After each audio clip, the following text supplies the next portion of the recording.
Welcome to This Week in Money, the source for market opinions, brought to you by AmericanManganeseInc.com. Here is Phil Mackesy. Mr. Speaker, this may be the last time I speak on the House floor. At the end of the year, I'll leave Congress after 23 years in office over a 36-year period. You're listening to probably the most overlooked political speech of the year. This week, Congressman Ron Paul said goodbye to the House, largely ignored by the mass media, marginalized by his fellow Republicans. Ron Paul was a lone voice for fiscal sanity and individual liberty. It's good to have Jim Quinn here to talk about Ron Paul on This Week in Money. Jim runs the Burning Platform, and you'll find him online at burningplatform.com. Hey, Jim, thanks for joining us today. Thanks for having me. I really appreciate it. It did not get much attention in the media today, not surprising, but Ron Paul's farewell address to Congress was delivered on the House floor today, and it was a great one, was it not? Yeah, it was very inspirational, and he touches on basically all the problems in this country that are being ignored by the other politicians. He's truly the last bastion of hope in Washington, D.C., and he looks like he's walking off into the sunset, but I think he's changed the thinking of a lot of particularly young people with his campaign for president. Jim, interesting that he continues to be ignored by the mainstream media. Just took a quick Google search of Ron Paul in the news, and here's who's reporting the farewell speech. Get this: the Washington Times, theblaze.com, digitaljournal.com, the Lou Rockwell blog, Red Alert Politics. None of the mainstream media outlets paying any attention to this story, yet he has a lot to say here. I don't think you get much truth from the mainstream media anymore. Very little. I barely even, I only go there to grab the stories so that I can ridicule and scorn them because they're usually such crap that they put out there. An example was yesterday that they were reporting a tremendous quarter from the Home Depot. I went right to their balance sheet and income statement. The company earned 1% more than they did last year. Wow. Their sales were only up. Their traffic counts were up about 1.5%, and they're making less money than they did in 2007. But the media portrays it as this is a great company doing fabulously well when they're making less money than they were making 5 years ago. Jim ties in perfectly with what Ron Paul is talking about. Here he is on what he sees as the heart of the problem. The damage to the market economy and the currency has been insidious and steady. It took a long time to consume our wealth, destroy the currency, and undermine productivity, and get our financial obligations to a point of no return. Confidence sometimes lasts longer than deserved. Most of our wealth today depends on debt. Yeah, so it's fake wealth. People, the people in charge, the Wall Street and Washington, D.C. have convinced the population that, by accumulating material goods through the use of credit card debt, mortgage debt, and auto loan debt, that they think that they're wealthy because they have the material goods, but instead they're drowning in the debt. He's talking here about bigger government, more spending, more debt, more poverty for the middle class, and a more intense scramble by the elite. And he says, yeah, that's going to all continue. Yeah, it's going to continue until it collapses. I did a post a week or so ago that showed that it took us over 200 years to accumulate the first $1 trillion of national debt. We now add $1 trillion to the national debt every 9 to 10 months. Wow. So, I mean, it's completely unsustainable. The math doesn't work. Yeah. It cannot be paid off. The $100 trillion unfunded liabilities for Medicaid and Social Security and Medicare, they'll never be paid. And the people are basically living in a delusion if they think that they're going to get what they think is owed to them. We're talking to Jim Quinn from burningplatform.com here on This Week in Money. We're talking about Ron Paul's farewell speech to Congress this week. With all the talk about the fiscal cliff, Jim, I thought this was perfect. Congress first directed with bipartisan support bailouts for the wealthy. Then it was the Federal Reserve with its endless quantitative easing. If at first it doesn't succeed, try again. QE1, QE2, QE3, and with no results, we try QE indefinitely. That is, until it too fails. There is a cost to all of this, and let me assure you, delaying the payment is no longer an option. The rules of the market will extract its pound of flesh, and it won't be pretty. Right. They're going to... Everyone, they keep talking about this fiscal cliff, and they have fiscal cliff countdown clocks now, and it's and they just blather on. And the stock market's been dropping like a rock. It has nothing to do with the fiscal cliff. They blame it on the fiscal cliff every day.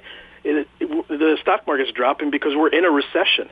The retail sales that came out today proved it. The retail sales are falling. It never happens on a normal basis. The only retail sales that actually increased over the prior month were for gasoline and for food. So, that's only occurring because of the inflation that Ben Bernanke's caused. We're talking to Jim Quinn here on This Week in Money, and Ron Paul giving his farewell speech to Congress today, talking a whole lot about liberty. I've thought a lot about why those of us who believe in liberty as a solution have done so poorly in convincing others of its benefits. If liberty is what we claim it is, the principle that protects all personal, social, and economic decisions necessary for maximum prosperity and the best chance for peace, it should be an easy sell. Yet history has shown that the masses have been quite receptive to the promises of authoritarians, which are rarely, if ever, fulfilled. The majority of Americans just voted for less liberty. They voted for the entitlement state. They basically said, we like the free stuff that we're getting from the government. So they don't, it appears that the majority of Americans don't understand liberty and have decided to sacrifice that for a presumed safety and security, which is a false presumption. I guess the flip side of liberty, of course, is dependency. And here again, Ron Paul. Today, we face a dependency on government largesse for almost every need. Our liberties are restricted and government operates outside the rule of law, protecting and rewarding those who buy or coerce government into satisfying their demands. Yeah, I mean, it's basically we've got a crony capitalist. We haven't had capitalism in this country since 1913. Right now, once we put in the income tax and we created the Federal Reserve, we allowed politicians to make promises to the people based upon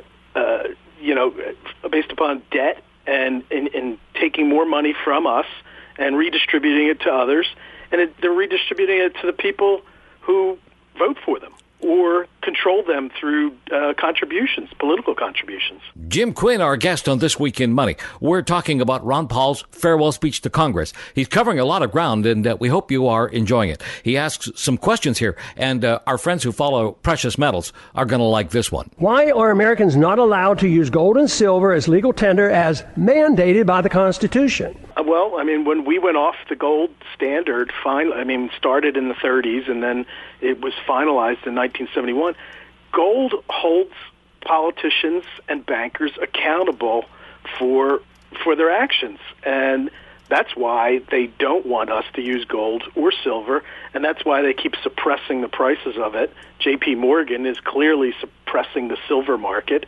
It's all manipulated. They're trying to hold it down, but at some point it's going to break loose because they are destroying the U.S. dollar, and it's clear that, and people feel this because they understand that their real incomes haven't risen since 1970.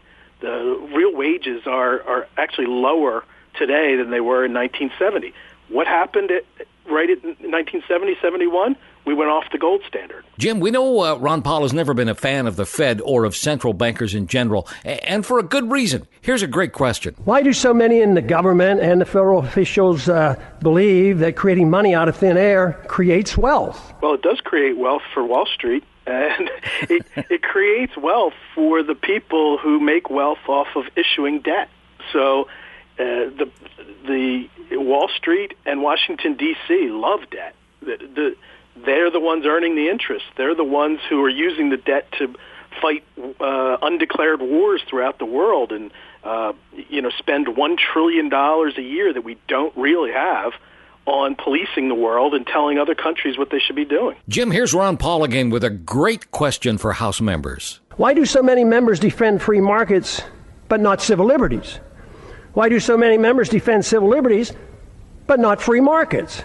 Aren't they the same? Ron Paul stands for people taking personal responsibility rather than having the government dictate and or coddle the American people. I mean, that we're over-regulated, we're overtaxed.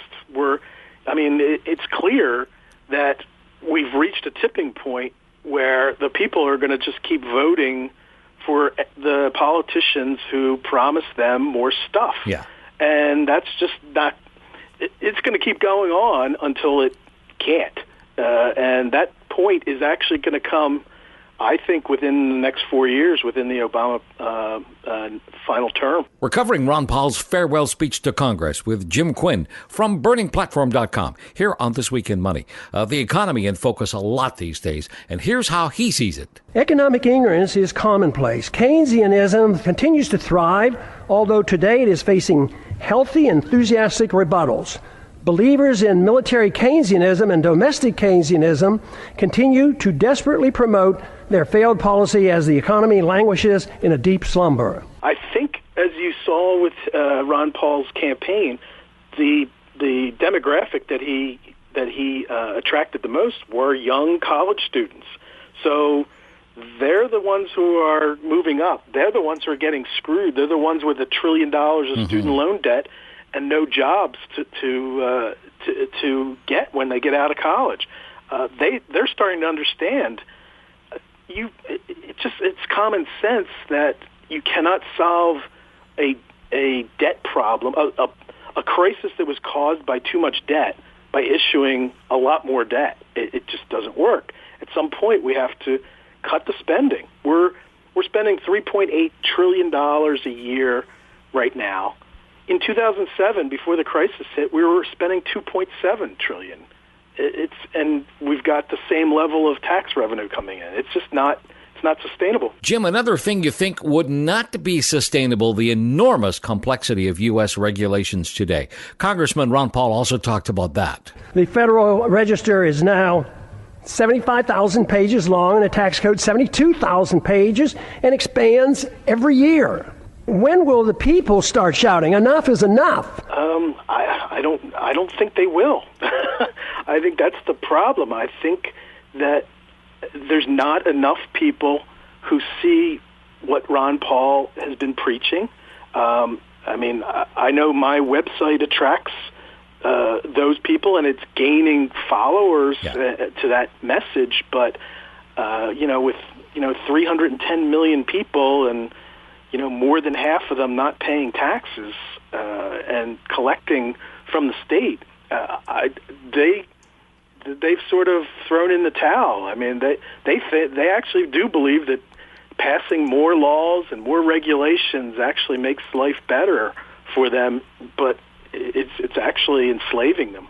Okay, so Ron Paul says we can achieve liberty, and we've basically got two choices here from his speech. A government designed to protect liberty, or a government that pretends to protect liberty, but basically uses force over people and other countries. Yeah, I mean, the way it's set up now is these people in Washington, D.C. are, pretending to protect us. I mean, molesting little old ladies who are trying to get onto airplanes. Yeah. The Patriot Act. Now they're starting to roll out drones that are going to be patrolling our skies above our cities. They've been doing, the armed forces have been conducting exercises in our cities. I mean, it's almost like they're trying to condition us for a future where who knows what it's going to look like, but it's not going to look better. That's for sure. Here is Ron Paul again. America now suffers from a culture of violence. It is easy to reject the initiation of violence against one's neighbor. But it's ironic that the people arbitrarily and freely anoint government officials with monopoly power to initiate violence against the American people, practically at will. The violence is we're the ones invading other countries. I mean, that Ron Paul has been railing against that. he had the highest support of all candidates from the military, even though he's against undeclared wars and believes that we should use our military to defend our country rather than take an offensive measure by like right now with the sanctions we've put on the Iranian people. There's 75 million Iranians. It's not their top people that are suffering tremendously from their hyperinflation. It's the person on the street whose lives are being destroyed by these sanctions, which are basically initiating a war, an undeclared war on Iran through economic means. Washington Post, Jim, just put up a video of Ron Paul's speech, and it's also on C-SPAN and probably on YouTube by now. But in the conclusion of his speech, he talks about something very important: 5 great dangers that Americans face today, starting with the most obvious, the continuous attack on our civil liberties. It's never ending. I mean, the Obama, I don't know how many executive orders he issued in his first 4 years, basically taking more and more power. Congress really can't stop him from doing anything. The courts don't seem to be able to stop him from doing anything. If we continue to have a country run by executive order, then you essentially become a dictatorship. We're talking about Ron Paul's speech to Congress with Jim Quinn from BurningPlatform.com here on This Week in Money. And the number 2 and the number 3 dangers that Americans face, probably tied in together. Violent anti-Americanism is everywhere. And he suspects it's because of the ease in which America goes to war. Yeah, I mean, he was getting ridiculed during the debates, the Republican debates, when he brought up the golden rule, which is, do unto others as you'd have them do unto you. It's a pretty basic rule. And tell you the truth, I mean, do we feel safer now that we've invaded both Iraq and Afghanistan? No, we're not. We're certainly not safer. We're about I think we've spent $1.4 trillion on these 2 wars and accomplished nothing. Yeah. If anything, we've created more terrorists who hate us because we just blow people up with drones now, and half the time it's not the people we wanted to blow up in the first place. It's ridiculous. Here's Ron Paul's danger number 4, a financial and political crisis, and that's basically caused by debt. That's just a matter of time. I mean, it's just plain math. I mean, any of the alternative bloggers, your Mike Shedlock or anybody, the Zero Hedge website, it's just math. But I guess the people in charge are depending upon the fact that our government-run public school system is so pitiful that no one understands math. They graduate from high school with not the ability to add, subtract, divide, or multiply. We have some good news here from Ron Paul. After all that, there's a simple prescription for the problems, and I'm surprised to find out that it's so simple. It's an old-fashioned American idea, something called liberty. I have come to one firm conviction after these many years of trying to figure out the plain truth of things. The best chance for achieving peace and prosperity for the maximum number of people worldwide is to pursue the cause of liberty. It's catching on. It's slow. I'm hoping, we know that the majority voted to keep their entitlements and keep Obama and his promises of coddling them and looking after them and that. But there's a growing number of people who believe in liberty and freedom, and maybe they rally, hopefully maybe they rally around Ron Paul's son. Yeah. Rand Paul he's causing ripples in Washington, D.C. His own just like his father, his own party doesn't like him too much because he tells the truth. And they don't like the truth. Nobody in Washington likes the truth. But Rand is, younger and he's full of fire, and maybe he picks up the mantle in 2016. The full text of Ron Paul's farewell address is on Jim's website at BurningPlatform.com. And interesting, always looking at the comments from some of your readers, Jim. Here's a good one. He may be retiring from Congress, but I pray he doesn't fade into the sunset. I'll miss Ron Paul. Maybe Texas will elect him president of their new country. Yeah, we've been having a couple of threads in the last, I guess, maybe you've seen it, that there's been all kinds of petitions for secession since the election. and Texas is, I think, leading the country in number of people who've signed the petition. So we've been talking about, how Texas would actually leave the Union. So it's something to dream about, I guess. Great comment here. God bless you, Dr. Paul. You've been a giant among midgets. Yeah, I have some humorous people on my site. Sure but Ron Paul is a true inspiration. He's the reason that I have a website. He's the reason that I write articles. I had gone 45 years in my life and had never written an article.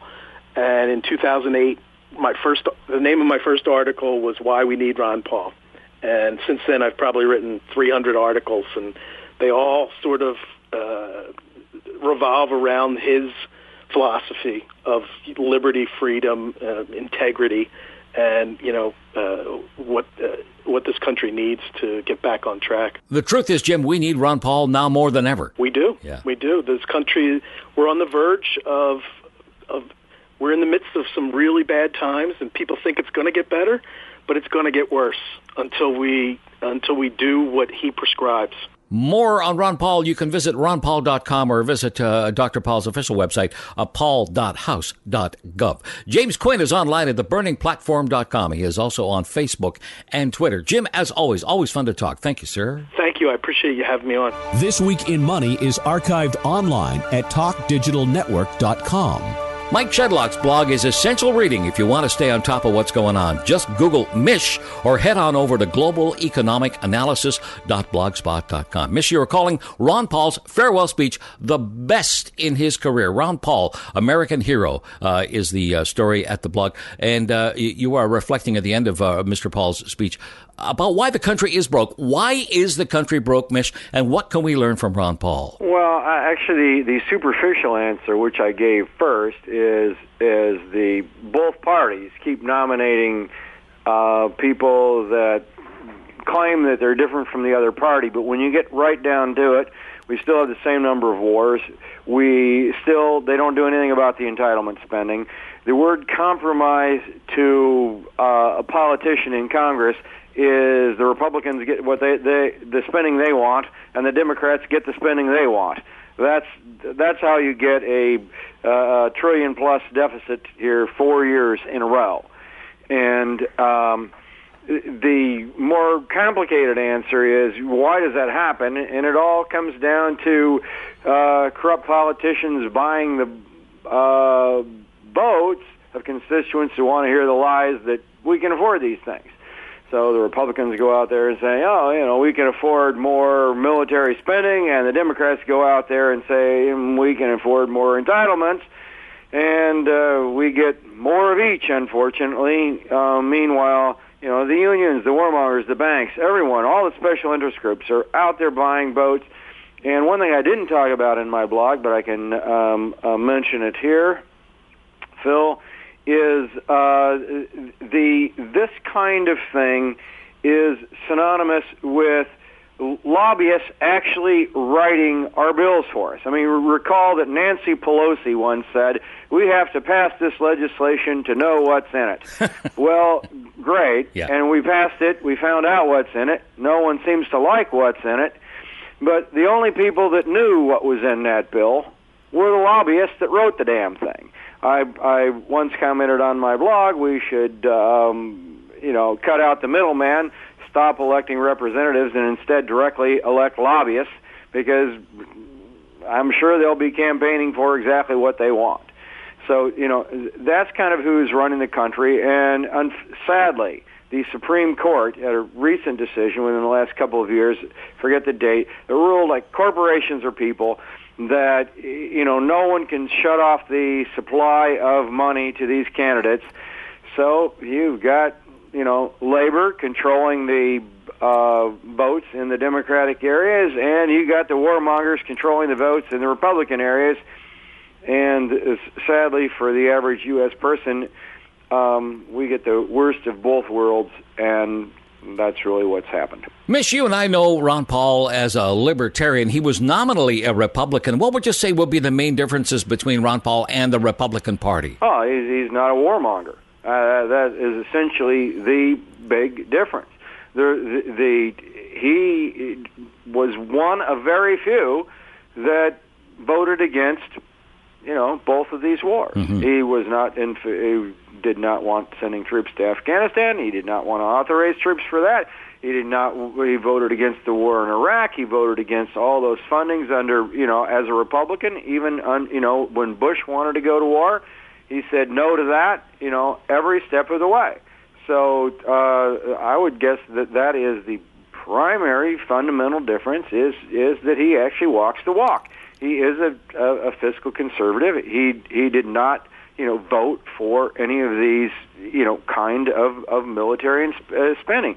He also, unlike both Democrats and Republicans, was against the Patriot Act. He is a true champion of liberty. Most of the Republicans are hypocrites.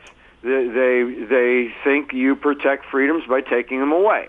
So those are the two key areas. What about the Fed? We all know Ron Paul's views on the Fed. He was one of the few who was willing to speak up about the Fed and bring it to our attention. Well, I mean, there was actually a whole audit. The Fed actually passed the House, I think, by a very overwhelming margin. Now, for a long time, for a number of years, he was the only one championing that cause. But all kinds of people want to audit the Fed. Of course, he wants to go one further and end the Fed. I certainly agree with him there. But even more so than ending the Fed, I think if we could just get rid of fractional reserve lending and have honest money, that would cure a lot of the inequities here that we say. I mean, fractional reserve lending is the big enabler in all of this that allows banks to pump up money supply at will, and in the form of credit, of course, and that is the main thing responsible for the gross inequalities here in wages, and you've got billionaires, CEO corporations that essentially get paid to do risky things. Mm-hmm. And when the money is cheap, when it can be lent into existence, when the time is right, and as it was during the housing bubble, as it was during the dot-com bubble, that is exactly what these guys do. And they pay themselves exorbitant amounts of money, essentially, for taking risk. The way to prevent that is to kill fractional reserve lending, not to put in a bunch of artificial constraints about how much CEOs can make. We're talking to Mike Shedlock from globaleconomicanalysis.blogspot.com. Here on This Week in Money, one of the things that you and I have been talking about for as long as I've known you, America's foreign policy. And you said a number of times that America simply cannot afford any more to be the world's policeman. And Ron Paul felt the same way. Absolutely. We have troops in 140 countries, something like that, plus or minus a couple. And what do these troops do? So we got troops stationed in Germany. Is Germany under any threat?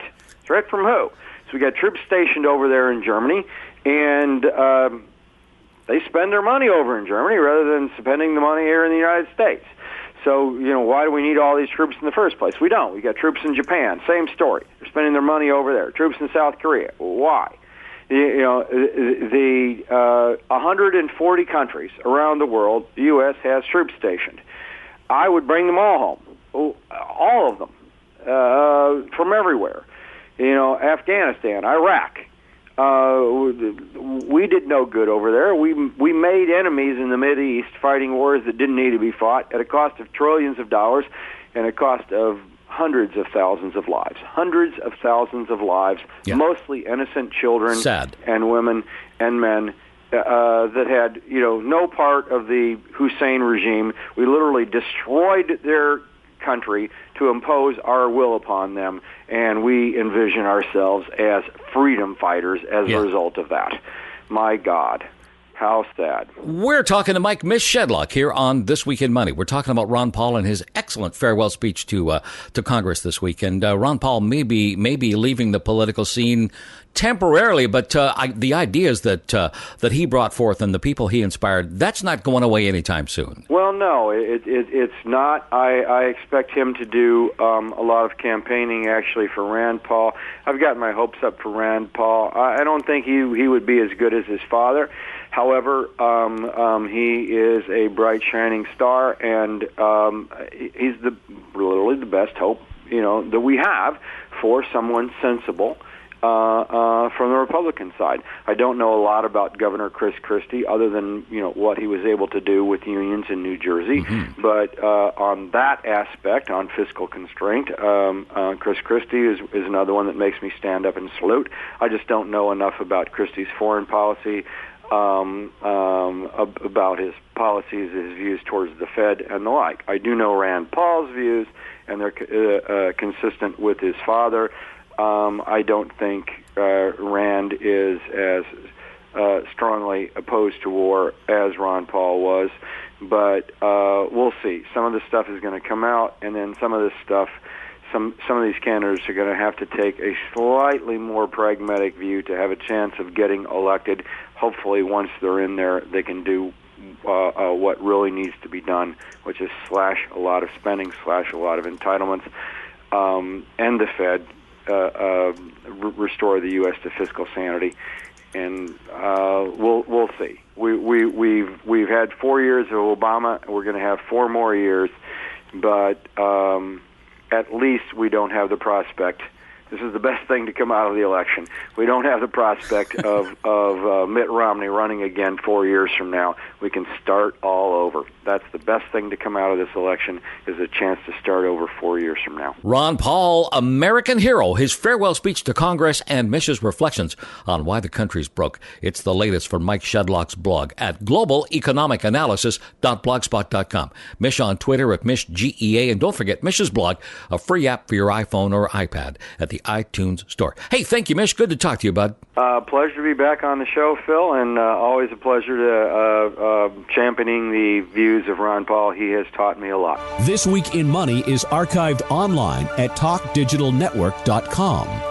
Jim Rogers is chairman of Rogers Holdings. He is a best-selling author, financial commentator, and a legendary international investor. He's online at jimrogers.com. He's with us today from New York City. Hey, Jim, it's good to have you back. I'm delighted to be here, Phil. Let's start off with a look at the U.S. elections just held. We've had lots of analysis. What's your feeling on what happened? Did anybody win the election? Well, they're both the same, Phil. It really doesn't matter. I mean, one's from Boston and one's from Chicago. That's about the only difference.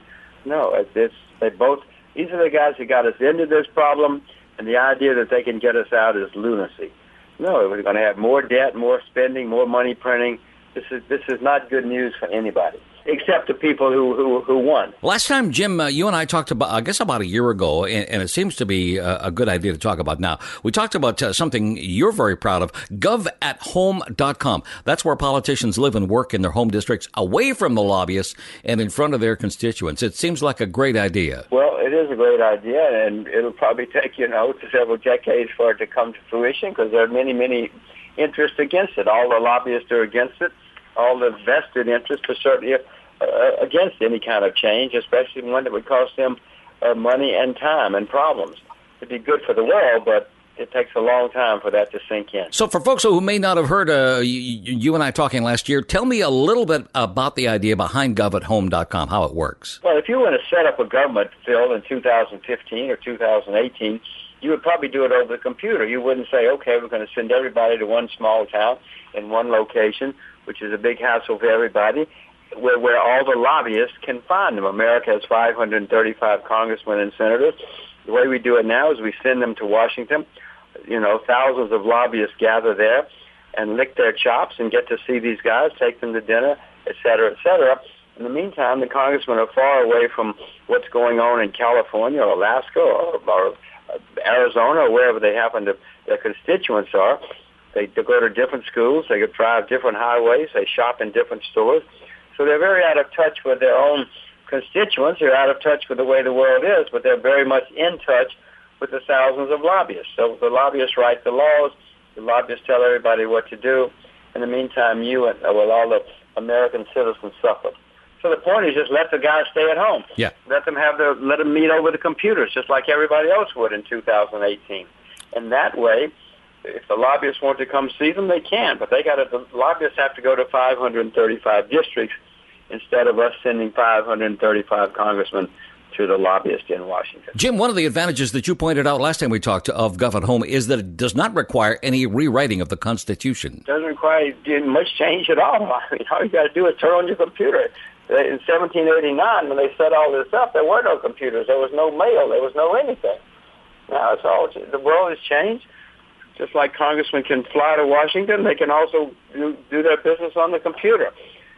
And it's all, the State Department and the Defense Department can encrypt, can make things secure. Mm-hmm. Congressmen can make things secure, too, if they're worried about that. Jim, we know what the lobbyists are going to say. Have you had any feedback from the politicians on this? No, politicians don't want to hear it. We are talking to Jim Rogers here on This Week in Money. And let's talk about something we're all going to be focused on. We're getting tired of talking about it, I know, but it's an important thing. The fiscal cliff, that's coming up December 31st. It's the combination of tax hikes and spending cuts. The president and Speaker Boehner both say they're going to work for an agreement. But is anything really going to change here, Jim? Well, there is going to be some kind of agreement, Phil, but it's not going to be anything real. It's like all these other things that come out of Washington. They're going to paper it over, say everything is fine, and then a few months later or a couple of years later, we're all going to realize, oh, my God, it was more of the same, and the problems would just get compounded. They love to put things off until after the next election. So this time they will work on putting things off until after the next election or two. They'll tell us things are fine, but things will be worse. Jim, I know you were not a big fan of the Federal Reserve. Tell us why not. First of all, the world's gotten along without central banks quite many times in history. I'm not particularly fond of this central bank because this central bank has printed, in the U.S., has printed huge amounts of money and has taken on very, very, very large debts onto its balance sheet, and much of the debt is backed by junk, by garbage. That was not what the Federal Reserve was set up to do. The central bank was set up to be the lender of last resort, to maintain a stable currency. That this central bank has gone far, far away from what its mandate was and should be. So, I mean, if the central bank did what it was supposed to, it would be fine. But unfortunately, these guys have run amok, printing money, taking on debt, etc. Fiscal cliff is a scary thing and the last scary thing of 2012, Jim, but you say the next couple of years are going to be even scarier. Once we get over the fiscal cliff or whatever we do, we are now looking for the next 2 years or so at a recession. Well, Phil, we've had recessions in the U.S. every 4 to 6 years since the beginning of the Republic. The one in 2002 was bad, but then 2007 and 8 was worse because the debt was so much higher. Well, the one in 2013, 2014 is going to be worse still because the debt is higher and higher and higher. They've always had recessions. They come around, no matter politicians say that we're not going to have any more recessions, central bankers say that, but we've always had them, and we always will. That's the way the world works. Are you cynical about government's ability to do anything this time around? No, I'm realistic. I know the government can't do anything. They won't do the right thing. They will print money, and they will spend money. They will borrow money, and they will tell us everything is going to be okay, just so they can get through the next election. We're talking to Jim Rogers here on This Week in Money. Let's talk about the markets for a second. They are catching our attention. Market basically holding its breath until they reach a deal on the fiscal cliff. And some key technical levels here have been violated. The S&P below its 200-day moving average. A lot more volatility coming up in the coming months. Would you say, Jim? Well, I'm not optimistic about stocks in North America for the most part. No, I expect serious economic problems in much of the world. There's huge debt in Europe, huge debt in America. We've got states and the national government which are deep in debt. No, I'm not optimistic about the world economy at all in the next couple of years. What about world markets? Any bright spots that you see in the next couple of years? I know it's hard to look for those. Well, I mean, Myanmar, but there's virtually no way to invest in Myanmar and North Korea. I mean, there's some Angola. There's some great places great things are taking place out there. But for the most part, there's not much most of us can do about them, unless we're all going to move to Myanmar, which is unlikely. We could all move to Russia. That's one place that you have been, and that's one place that you're optimistic about. Well, yes, I've been pessimistic about Russia since I first went there in 1966, but I see changes taking place.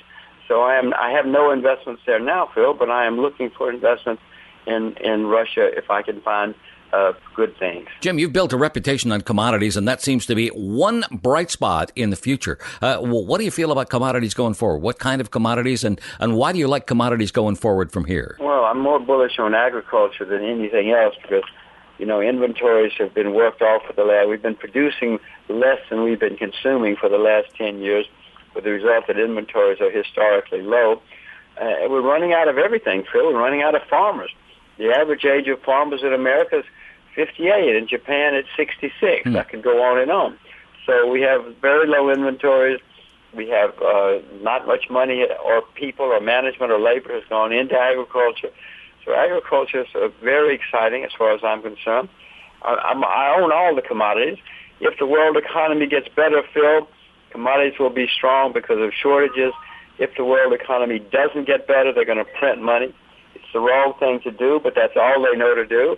And when they print money, you need to own real assets. Jim, let's move on to precious metals here and get your feeling on gold and silver. First, gold, you say you are not selling your gold and silver, and you see gold prices going a whole lot higher over the next little while. What's going to drive that, and what do you think we should do? Well, one thing that's going to drive it is money printing. I'm certainly not selling my gold because before the bull market's over, Phil, this gold and silver and all precious metals are going to end up in a bubble before it's over. Now, that's going to be years away, a few years away anyway.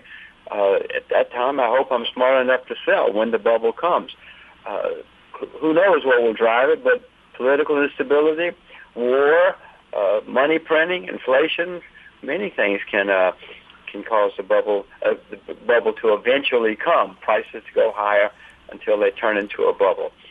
I'm not buying at the moment, but I'm certainly not selling. Jim, you think gold is a victim of its own success here? It's going up for 12 straight years? Yes, Phil, I know no asset that's gone up 12 years in a row without a down year, except, there may be some, I just don't know them. No, that, of course, is worrisome for me. You also see that the speculators, the CFTC numbers show that lots of speculators have been jumping into gold here in the past several weeks. So there are reasons that gold could have a continuing correction. If it does, I hope I'm smart enough to buy more. Jim, what about the China factor? Here is an interesting stat from China. In September, China bought almost 70 metric tons of gold. That's up 20% from a year earlier, and pretty obvious that they're building a hedge for their treasury portfolio. What do you see China's role in all this? Well, the Chinese have not been able to buy gold for several decades, and now they can. In fact, their government is encouraging the Chinese to buy gold. So China will soon become the largest buyer of gold in the world. 1.3 billion of them who were not able to buy gold for many decades. So as this change works its way through the market, it's obviously going to be good for gold prices. It's certainly going to help support gold prices. The Indians, which have been the largest buyers, may be cutting back, unfortunately, but there are plenty of Chinese who can replace the Indians if that takes place. Jim, what about silver? What do you think it's going to do going forward? How do you feel about it? Well, I own silver, too. Silver on a historic basis is certainly cheaper than gold. But everything I said about gold applies to silver, too. It would not surprise me if the consolidation continues. But if they go down more, I hope I'm smart enough to buy more. Jim Rogers is chairman of Rogers Holdings. He's online at jimrogers.com. And don't forget, if you want more info on Gov at Home, visit govathome.com or check out Facebook for Gov at Home. Hey, Jim, I appreciate you taking the time to talk to us today. It's always great fun, Phil. Let's do it again sometime. Thanks to our guests, Jim Quinn, Mike Shedlock, and Jim Rogers. And thank you for listening. I'm Phil Mackesy for AmericanManganeseInc.com. We're back next week with another edition of This Week in Money. This Week in Money is a production of Howe Street Media Incorporated.